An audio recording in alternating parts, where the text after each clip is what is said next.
Good morning, good morning, good morning to all.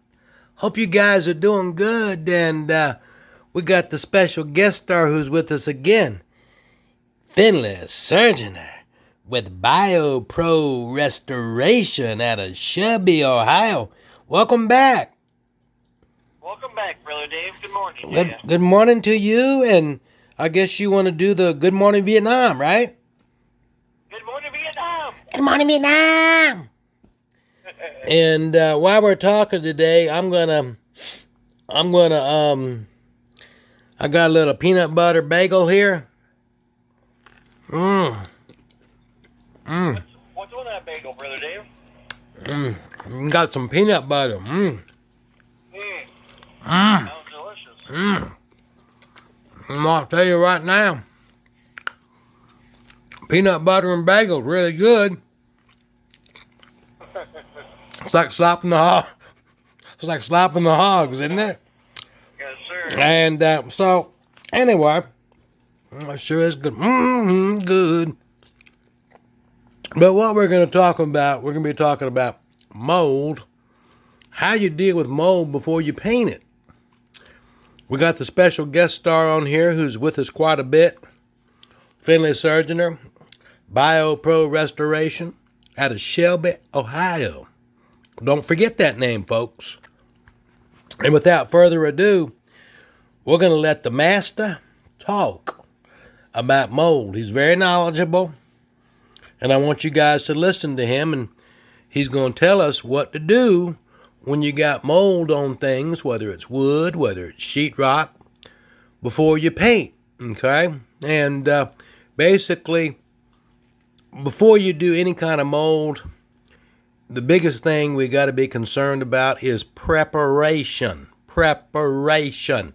Not preparation H, but preparation.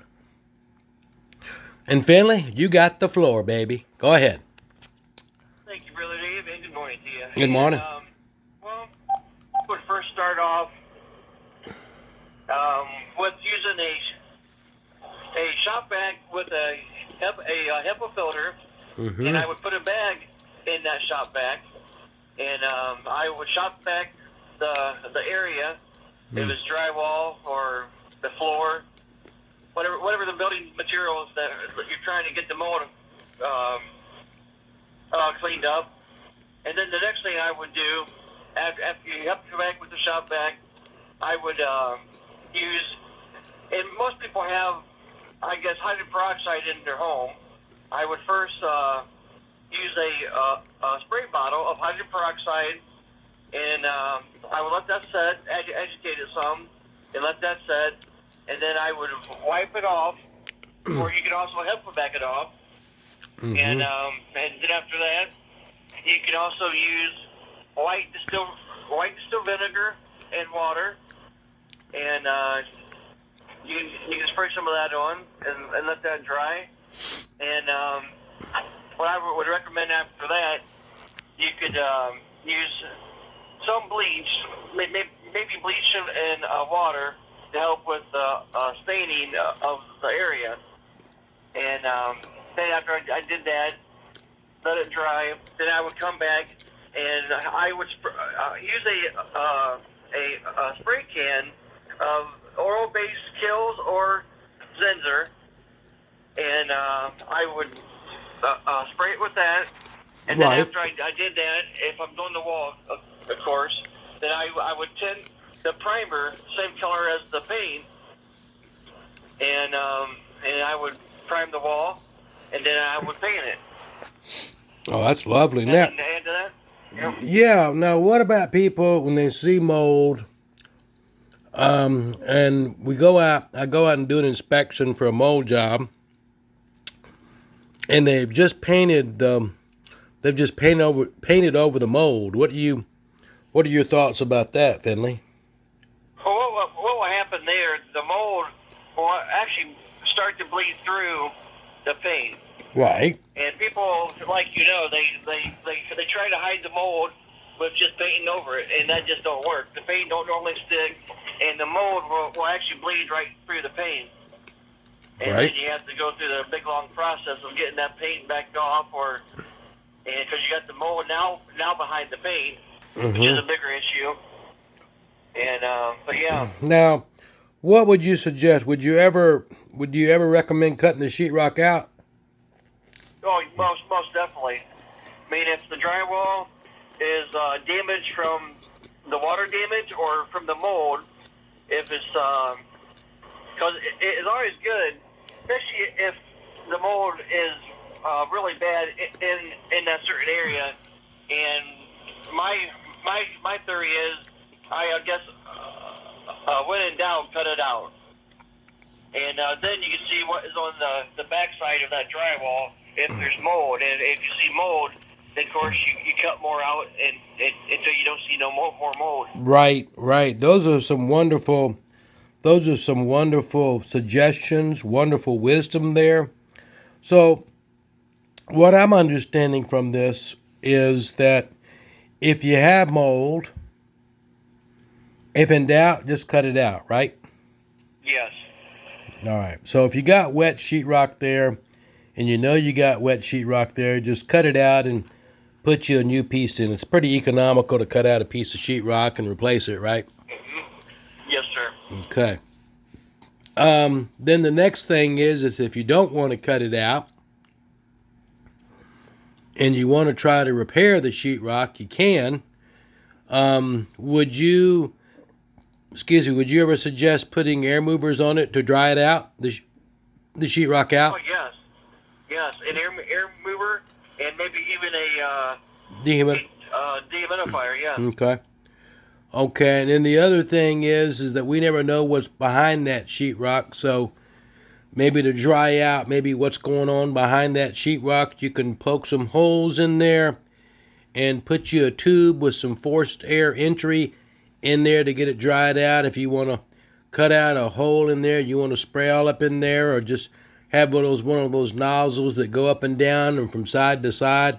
I've done that in the past, spray an antimicrobial in there. And folks, what we're doing here, we're just giving you some suggestions as far as what works for us. Finley Surgeon has been in business there out of Shelby, Ohio for how many years, Finley? Oh, I've been doing the mold for about 10 years now. 10 years. That's a long time, folks. So I'm David Snell. I've got a little company out of Charlotte, North Carolina called Executive Restoration. I don't know it all. I still learn something new every day.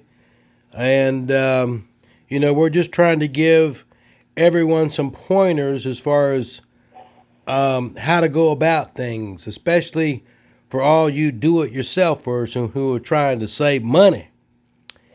And but anyways, there are some things that a lot of people won't ever do themselves. Isn't that right, Finley? Yes, sir. And so anyway, so do you have anything you want to add to this? Well, definitely wear the proper PPE Yes. when you're doing these jobs. Mm-hmm. Yeah, and folks, what PPE means, it means personal protective equipment, okay? So, we're referring to Tyvek suit, which is like a full body condom or a bunny suit. We're also could be talking about a respirator. We're talking about ear protection. Just because, remember, when things are floating in the air, not only can they get in your eyes, they can get in your nose, they can get in your mouth, but also remember some other entry points that it can affect, and that is our ears. And there are a lot of people who don't teach this in classes, so protect your ears, your nose, your mouth, and your eyes. So look at all the holes we have on our face, on our skull. So we have two eyes, we have 2 nostrils, we have 1 mouth that I know of, and then we have 2 ears. So we have 2 ears, 2 eyes, that's 4, 2 nostrils, that's 6, and 1 mouth, that's 7.